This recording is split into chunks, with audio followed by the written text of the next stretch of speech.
الحمد لله رب العالمين والصلاة والسلام على رسوله الكريم أما بعد فأعوذ بالله من الشيطان الرجيم بسم الله الرحمن الرحيم رب اشرح لي صدري ويسر لي أمري واحلل عقدة من لساني يفقه قولي ربي يسر ولا تعسر وتمم بالخير آمين يا رب العالمين.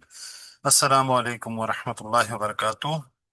الحمدللہ، اللہ کی توفیق، اللہ کی عنایت، اللہ کی مہربانی سے ہم ایک بار پھر اپنی اس کلاس میں شامل ہوئے ہیں جس کا عنوان ہے آسان قرآن، جس میں ہم آسان طریقے سے قرآن کو سمجھنے کی کوشش کرتے ہیں اور جس میں بنیادی طور پر ہم الفاظ کی پہچان یا یوں کہہ لیں کہ الفاظ کو اس کی تفصیل کو سمجھنے کی زیادہ کوشش کرتے ہیں. ظاہر ہے کچھ تشریحات بھی ہوتی ہیں اور ان موضوعات کو سمجھنے کے لیے ہم وضاحت بھی پیش کرتے ہیں. اچھا، سلسلہ چل رہا ہے سورہ البقرہ کا. سورہ البقرہ کی ہم نے ابتدائی ایک تقسیم سمجھ لی تھی کہ 18 اور 22 رکوعات میں یہ سورہ تقسیم ہے. پہلا حصہ جو کہ سابقہ امت مسلمہ اور ان کے کہتے معزولی تک، اور پھر تکرری نئی امت مسلمہ، سابقہ امت مسلمہ بنی اسرائیل اور نئی امت مسلمہ صحابہ اکرام یعنی بنی اسماعیل. یہ بیان ہے قرآن کا وہاں تک 18 رکوعات تک.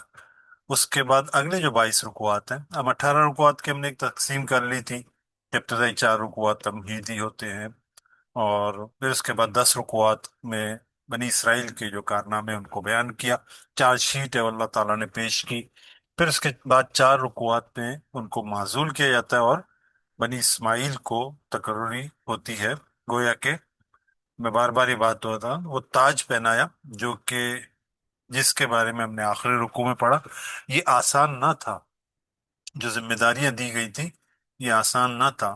یہ ہم دیکھتے ہیں ہمارے خلفائے راشدین کے کردار سے. حضرت عمر رضی اللہ تعالیٰ عنہ کی اگر ہم بات کریں تو بہت سخت مشکل وقت کے ساتھ انہوں نے یہ معاملات کیے، اور بہرحال کافی واقعات ہیں. تو آپ کو اندازہ ہوگا کہ یہ ذمہ داری اٹھانا ہمارے ہاں تو وزارت لینا بڑی فخر کی بات ہے نا.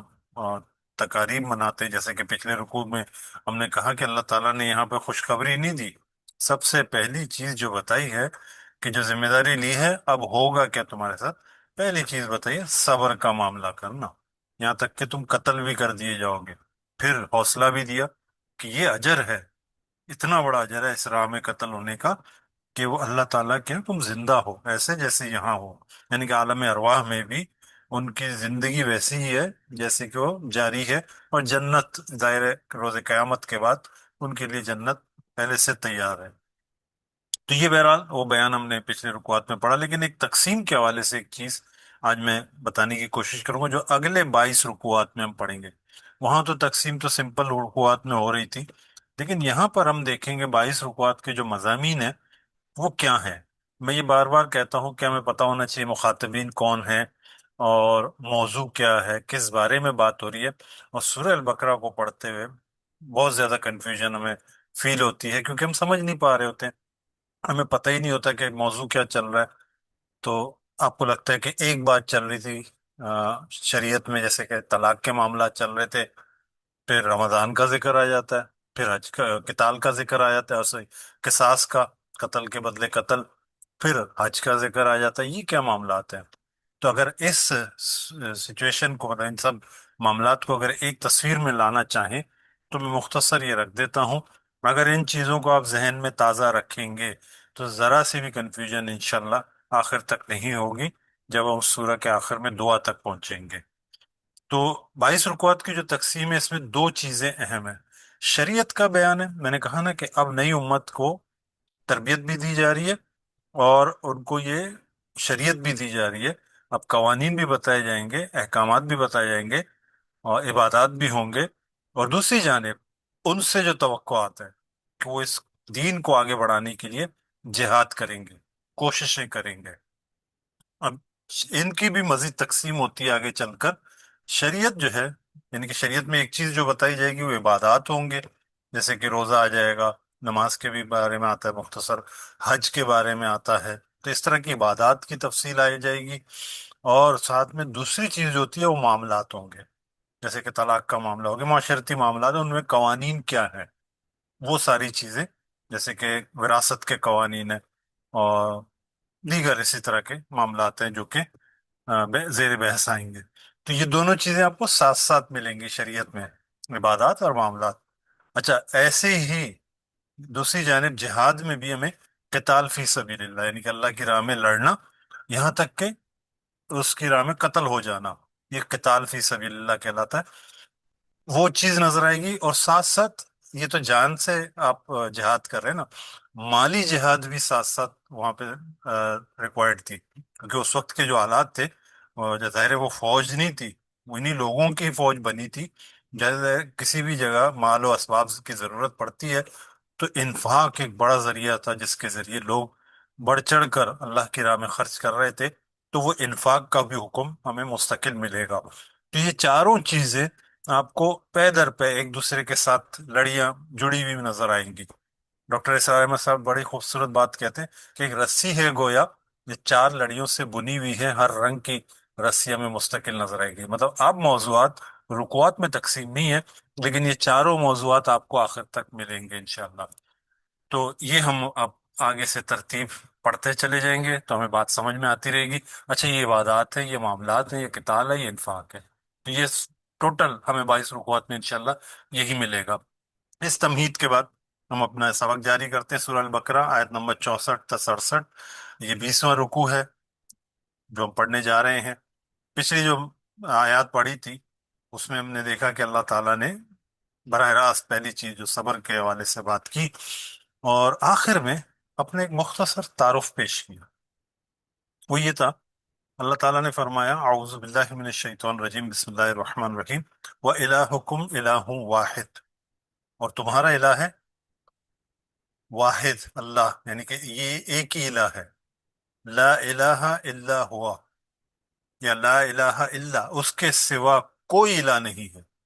هو الرحمن الرحیم، وہی رحمان ہے، رحیم ہے. یہ اللہ کا تعارف ہے.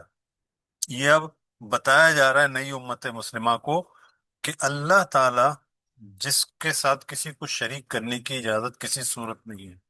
شرک کے اندر یہ معاملات تھے نا، تو ان کو یہ پہلی بات سمجھائی جا رہی ہے کہ اللہ اپنا تعارف پیش کر رہا ہے.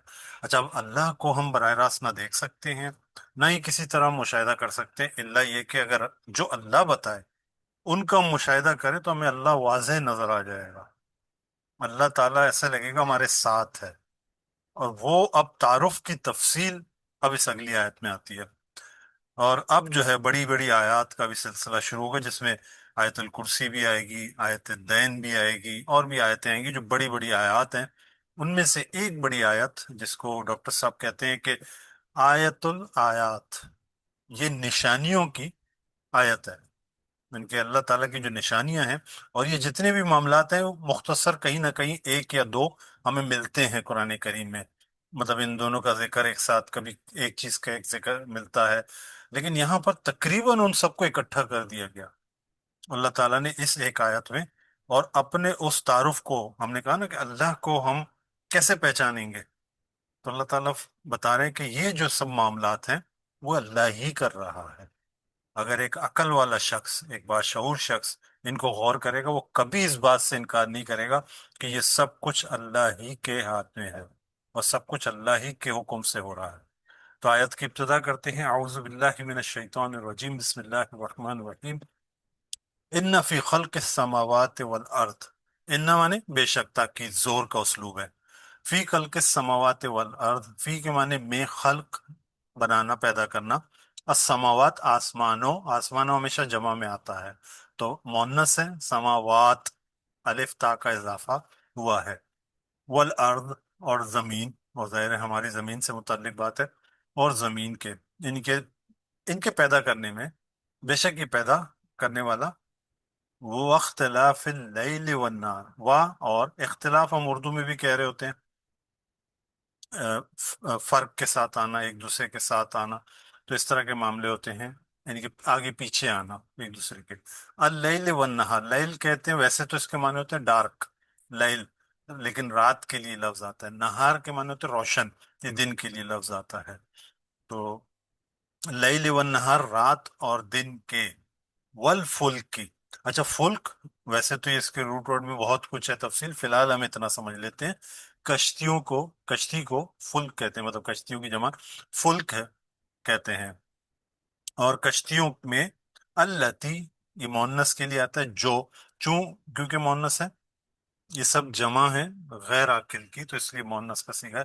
تجری، چلتی ہیں، جاری ہوتی ہیں، فی البحر، فی معنی بے، البحر سمندر یا دریا، بما ساتھ جو، ینفع الناس نفع دیتی ہے، اردو کے الفاظ ہیں، الناس لوگوں کو، وما جو، انزلہ نازل کیا، اللہ اللہ نے یا اتارا اللہ نے، من السماء آسمان سے، من مائن، اچھا یہاں پہ ترجمہ تو یہ پانی چاہیے، لیکن اس کا تھوڑا سا اگر ڈیپتھ میں سمجھے، یہ بتایا گیا جا رہا ہے وما انزل اللہ من السماء من ماء، اور اللہ تعالیٰ اتارتا ہے آسمان سے پانی میں۔ اب یہ ایک سائنٹیفک اللہ تعالیٰ نے چیز ہمیں بتا دی کہ جو پانی ہے در حقیقت وہ صرف پانی نہیں ہے، اس میں حیات ہے، اس میں بہت کچھ اور ہے، اس کی تفصیل انشاءاللہ کبھی کریں گے جہاں بارش اور زمین کا ذکر تفصیل آئے گا۔ فَأَحْيَا، پھر زندگی، زندہ کیا، فا کے معنی پھر یا پس ہوتا ہے، احیا الف کے اضافے کے ساتھ حیات ہم کہتے ہیں نا، یہ وہی لفظ ہے احیا، زندہ کیا، بھی ہی اس کے ذریعے، با کے معنی ذریعے ہی، اس کے ذریعے، الارض زمین کو، بعد موتہا، بعد موت اردو کا لفظ ہے، ہاں اس کے موت کے بعد، اللہ تعالیٰ فرما رہے ہیں کہ جو آسمان سے وہ پانی آتا ہے اس میں زندگی ہے، جو زندہ کرتا ہے زمین کو اس کے مرنے کے بعد۔ زمین مردہ سے کیا مراد ہوتی ہے؟ بنجر زمین جس میں کچھ بھی نہیں ہے، سوکھا ہے۔ اب دیکھیں بارش ہوتی ہے اس کے بعد گھاس پھوس خود بخود اگنے لگتے ہیں، گویا کہ زمین زندہ ہو گئی۔ وہ بسا، وا مانے اور، بسا پھیلا دیا، فیہا اس میں، من کلی، من مانے ویسے سے ہوتے ہیں لیکن من کلی اس طرح آ جائے تو ہر طرح کی، کل کے معنی میں نے بتایا تھا نا، ہر اس کا صحیح ترجمہ ہے ہر طرح کی، دابتن، دابتن یہ لفظ ہے، اس کی تفصیل ہم جان لیتے ہیں تاکہ ترجمے تک پہنچ سکیں۔ پہلے میں ایک دفعہ یہ دوہرا دوں، ان فی خلق السماوات والارض واختلاف اللیل والنہار والفلک التي تجری فی البحر بما ينفع الناس وما انزل اللہ من السماء من ماء فَأَحْيَا بِهِ الْأَرْضَ بَعْدَ مَوْتِهَا وَبَثَّ فِيهَا مِنْ كُلِّ دَابَّةٍ، بے شک کے آسمانوں کے پیدا کرنے میں اور زمین اور آسمان کے پیدا کرنے میں اور رات و دن کے آنے جانے میں اور کشتیوں میں جو چلتی ہے سمندروں میں، نفع لوگوں کے لفع کے سامان کے لیے۔ اب اس میں کاروبار بھی آ گیا اور سمجھ لیں وہ شکار کے بھی معاملات آ گئے، مچھلیاں پکڑنا وغیرہ وغیرہ۔ اب ہم آج کے دور میں اس کو بڑی آسانی سے سمجھ سکتے ہیں۔ وما انزل اللہ من السماء ماء، یہ ہم دیکھتے ہیں جو زمین سے مطلب سمندر سے بخارات اٹھتے ہیں، بادل بنتے ہیں اور برستے ہیں، یہ جو پانی کا جو نظام اللہ تعالیٰ نے بارش کا نظام بنایا، بیسیکلی اسی سے زندگی ہمیں ملتی ہے، زمین میں جو کچھ ہے اسی سے ہوتا ہے، اور انسان کی ہر قسم کی جسمانی جو ضروریات ہیں وہ اسی زمین سے ہیں، وہ کہ وہ کھانا پینا ہو، وہ کپڑا ہو، وہ گھر کا معاملات ہو، فرنیچر ہو، ہر چیز اسی زمین سے ہمیں مہیا کر رہا ہے۔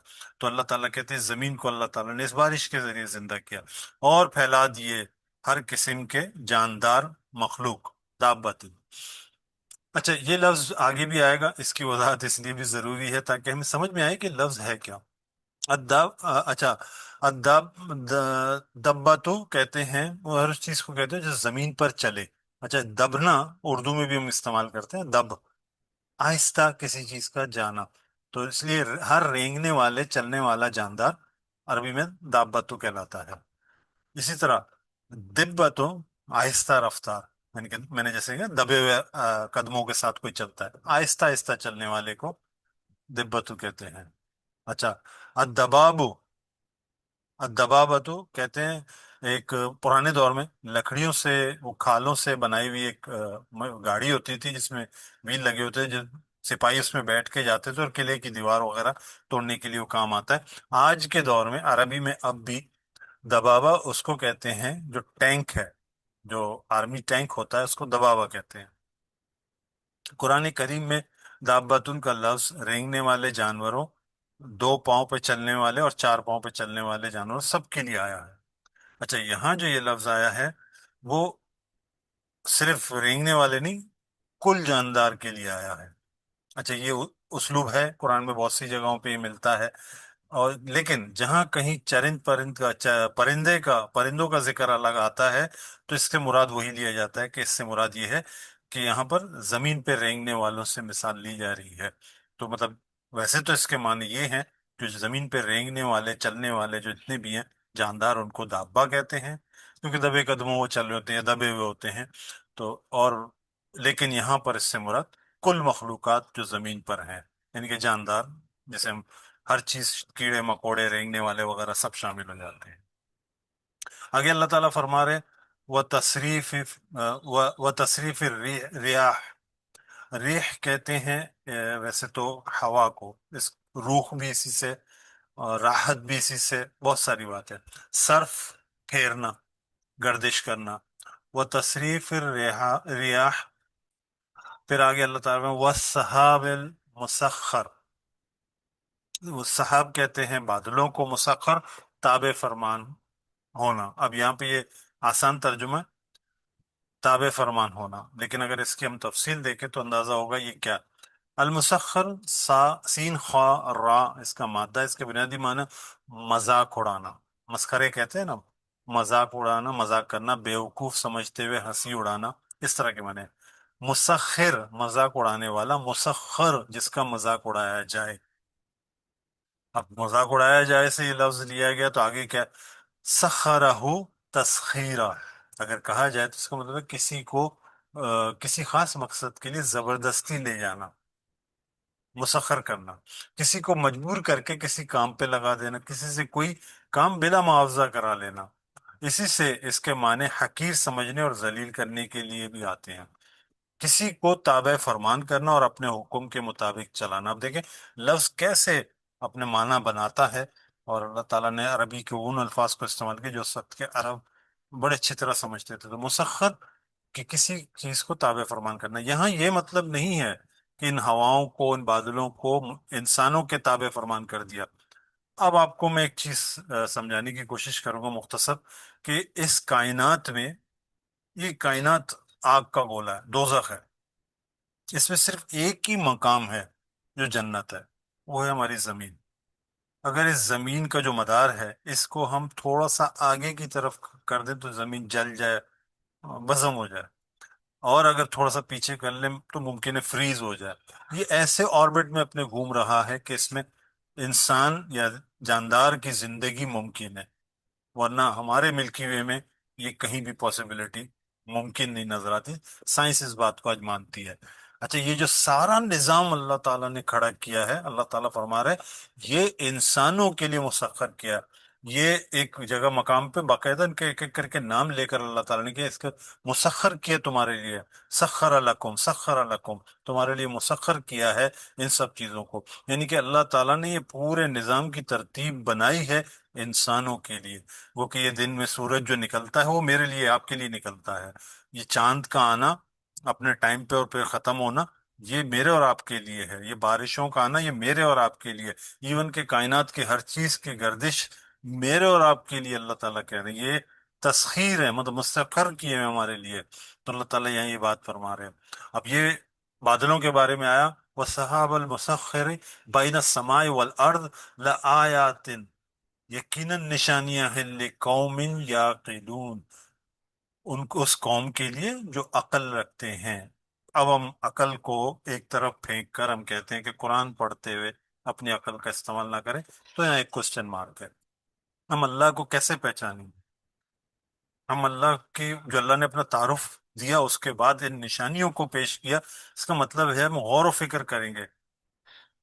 مطلب کتاب کے اندر یہ بات لکھی ہے کہ کتاب بند کرو اور باہر جا کے باہر کی دنیا دیکھو، تم اللہ کو پہچان لو گے۔ تو یہ ہم کب کریں گے؟ جب ہم غور و فکر کریں گے، ہم عقل کا استعمال کریں گے۔ عقل کی بھی ایک تفصیل ہے انشاءاللہ، پھر ہم اس پہ جائیں گے۔ تو اللہ تعالیٰ فرما رہے ہیں کہ یہ نشانی ہے، یہ اللہ کا تعارف ہے۔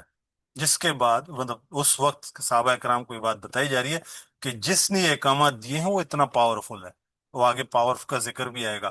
وَمِنَ النَّاسِ، اب درمیان میں ایک بات آ رہی ہے، وَمِنَ النَّاسِ، اور لوگوں میں سے، مَن يَتَّخِذُ، من جو، یتخذ بناتے ہیں، نے لیتے ہیں، من دون اللہ، من مانے سے دون، علاوہ، اللہ ہی، اللہ کے علاوہ، اندادوں، شریک، یا کہہ لیں ہمسر، یحبونہم، وہ محبت کرتے ہیں. اچھا، ان سے وہ محبت کرتے ہیں، ان سے، یعنی کہ حب، یہاں پہ جو تعلق بتایا جا رہا ہے وہ دلچسپ ہے. یحبونہم کا حب اللہ، جیسا کہ محبت کرنی چاہیے اللہ سے، جس طرح کی محبت اللہ سے ہونی چاہیے وہ اللہ کے علاوہ دوسروں سے کرتے ہیں، یعنی کہ دوسرے معبود.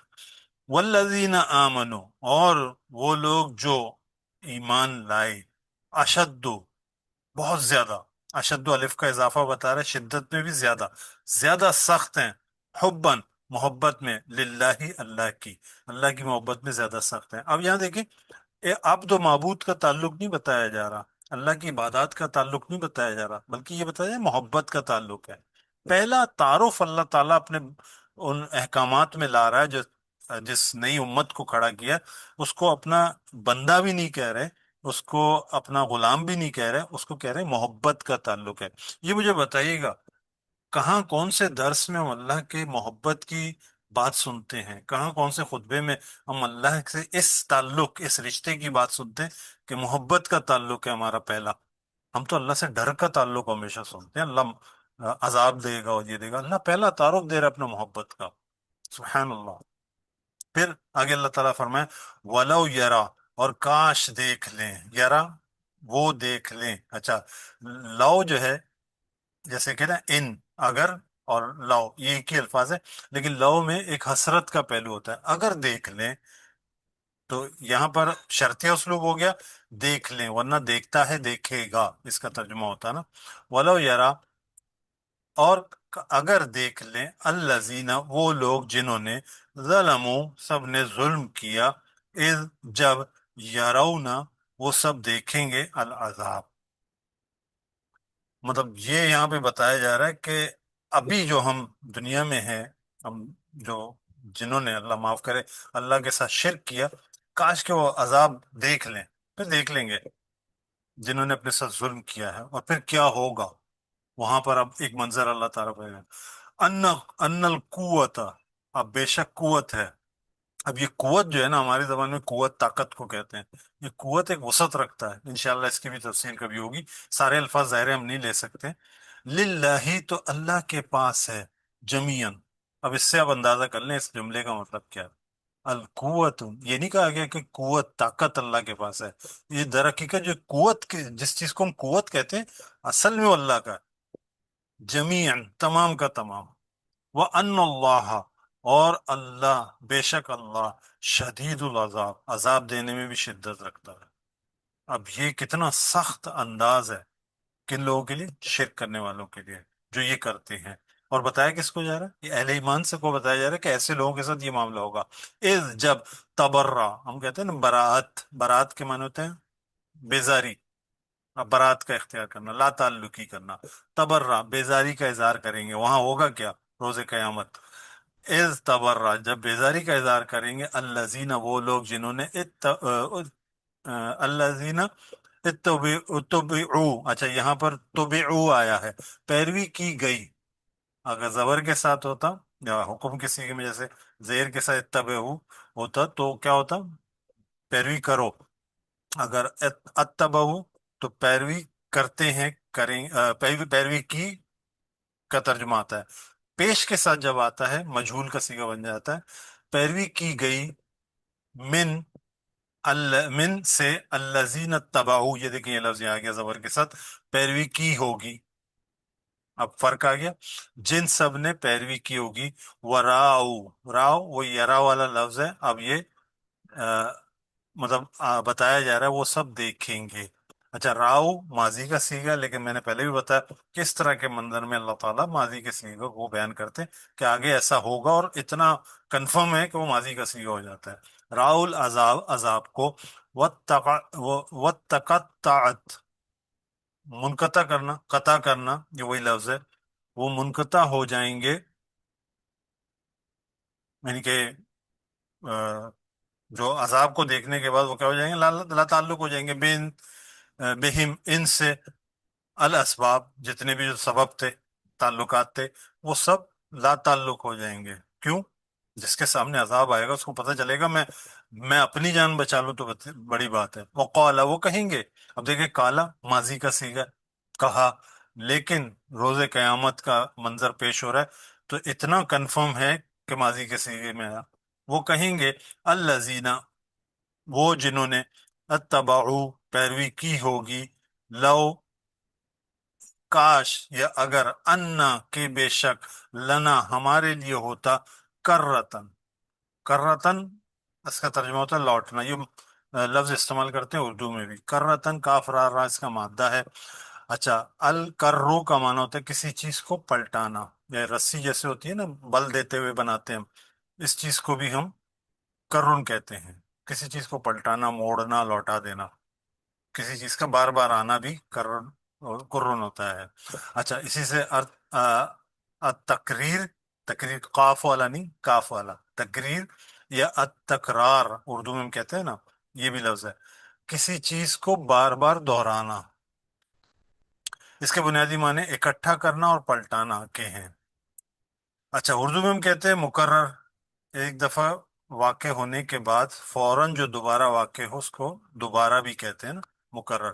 اسی طرح ہم کہتے ہیں کرۂ ارض، زمین کو جو گولا، تمام زمین جو گیند کی شکل ہے، یعنی کہ یہاں سے سٹارٹ لیں گے واپس وہیں آ کے لوٹیں گے، یہ ایک راؤنڈ جو بنتا ہے اس کو کرۂ ارض کہتے ہیں۔ اسی طرح تکرار ہم اردو میں کہتے ہیں کسی چیز کا بار بار لوٹنا۔ تو وہ اب کیا کہہ رہے ہیں کہ کاش ہم دوبارہ لوٹیں، ان کی یہ جو زندگی کے سائیکل ہے وہ پھر سے سٹارٹ ہو جائے۔ فنتبرا، اب یہ پہ بڑی دلچسپ بات ہے کہ وہ کہیں گے کہ ہم بیزاری کا اظہار کرتے، اگر ہم واپس لوٹتے ہم بھی ان سے بیزاری کا اظہار کرتے جن کی ہم نے پیروی کی، اور وہ ہم سے آج برات کا اظہار کر رہے ہیں، ہم بھی ان سے برات کا اظہار کرتے، منہم، ان سب سے، کما، جیسا کہ، تبرؤ، یعنی کہ جس سب ان سب نے بیزاری کا اظہار کیا، ان برات کی، مننا، ہم سے، من مانے یہاں پہ دو نون اکٹھے ہیں تو اس طرح ہے، من مانے سے، نہ، ہم سے، کذالک، کاف کا اضافہ شروع میں، جس طرح، مانند، طرح، اس طرح کے معنی، کذالک، اس، کذالک اکٹھا ہوتا ہے اس طرح، یریہم اللہ، دکھائے گا اللہ تعالیٰ انہیں، اعمالہم، ان کے اعمال، حسرات، حسرات، حسرتیں بنا کر، اردو کا لفظ ہے علیہم، ان پر، یعنی کہ یہ حسرت ہی رہ جائے گی کہ ہم لوٹ کے جائیں اور نیک عمل کریں، لیکن آج ہمارے پاس یہ سمجھ لیں سروس ہے نا، آج ہم یہ کر سکتے ہیں نا، کہ جو چیز ہم دوسروں کے پیچھے فالو کرتے ہیں اللہ کو چھوڑ کر، تو ذرا غور کیجئے گا، وہ ہمارے جان بھی ہے، ہمارے مطلب نفس بھی ہے، اور ہمارے گھر والے بھی ہیں، اور ہمارا مال بھی ہے، باقی چیزیں تو بات کی ہیں کہ ہم دوسروں کو پوجیں، دوسروں کے لیے سب کچھ کریں، ہم اپنے آپ سے شروع کریں۔ کیا ہم اللہ کے حکم کے آگے اپنے حکم، اپنی بات کو رکھتے ہیں کیا؟ اللہ نے کسی چیز سے منع کیا ہے کہ ہم اس کو اپنی مرضی کے مطابق کرنے والے بنتے ہیں کیا؟ تو ہمارے پاس آج موقع ہے، ہم یہ نہیں کہہ رہے ہیں کہ ہمیں لوٹا دو، ہم پہنچ ابھی ہیں اسی دنیا میں، یہ حسرت ہمارے لیے نہیں ہے، ہمیں موقع ہے کہ ہم کریں۔ پھر آگے چلتے ہیں، وما ہم بخارجین من النار، یعنی کہ سمپل یہ بات کی ہے کہ وہاں ان کو داخل کیا جائے گا آگ میں، اور وہ نکل نہ سکیں گے، وما، اور نہیں، ہم، وہ سب، بخارجین، خارج ان کے باہر، نکالنا، یا نون جمع کے لیے آتا ہے، نکالیں گے، من النار، آگ سے، ان سب کو وہ نکل سکیں گے اس آگ سے۔ اب یہاں پہ ہمارا الحمدللہ لفظ و لفظ ترجمہ مکمل ہوا۔ اب انشاءاللہ ہم جو رواں ترجمہ ہے اس کو ہم پڑھیں گے۔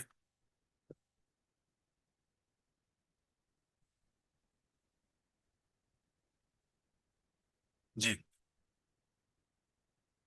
اس میں شبہ نہیں ہے کہ آسمان اور زمین کے بنانے میں، اور شب و روز کے بدل کر آنے میں، اور لوگوں کے لیے دریا میں نفع کی چیزیں لے کر چلتی ہوئی کشتیوں میں۔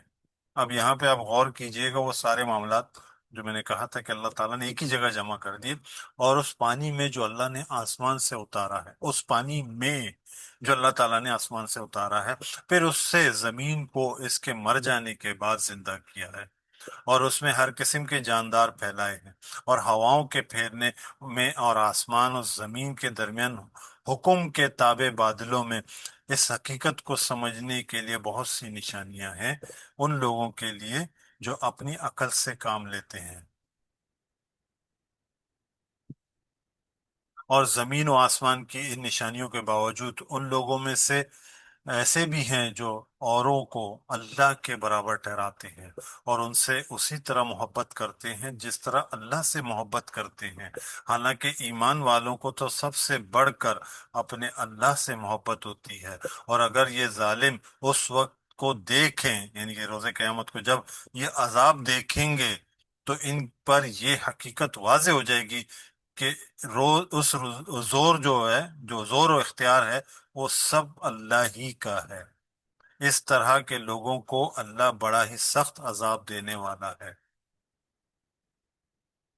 اس وقت جب وہ لوگ جن کی پیروی کی گئی اپنے پیروں سے، جو ان کے پیروی کرتے تھے، بے تعلقی کا ظاہر کر دیں گے کہ اور عذاب سے دوچار ہوں گے، اور ان کے تعلقات ٹوٹ جائیں گے، اور ان کے پیروں کہیں گے کہ اے کاش ہمیں ایک مرتبہ پھر دنیا میں جانے کا موقع ملے تو ہم بھی ان سے بے تعلقی ظاہر کریں گے، جس طرح انہوں نے ہم سے بے تعلقی ظاہر کی ہے۔